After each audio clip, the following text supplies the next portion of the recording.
आज के डेट में हम दुनिया भर के सबसे ज़्यादा टैक्स पे करने वालों में से एक हैं। लेकिन आखिर सवाल है कि हमें क्या, आज के डेट में हमारे पूरे देश भर के सरकारी स्कूलों की फैसिलिटी इतनी बेकार हो चुकी है कि कोई ही इंसान सरकारी स्कूलों की बजाय प्राइवेट स्कूल को प्रेफर करना पसंद करता है। आज के डेट में देश के सारे सरकारी अस्पतालों में भी चले जाओ तो वहाँ पर ये मालूम पड़ता है कि डॉक्टरों की सख्त कमी है।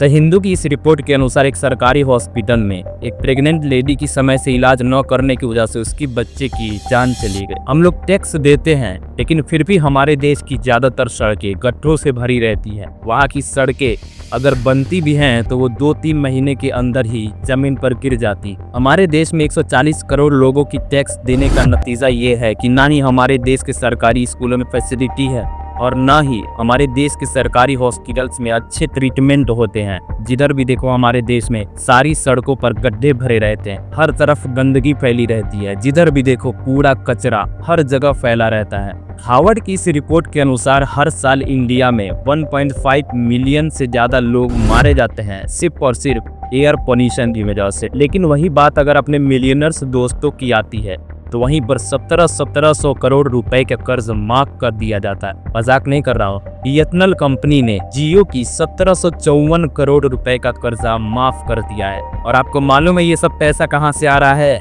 इस देश की सारी मिडिल क्लास फैमिली की टैक्स से।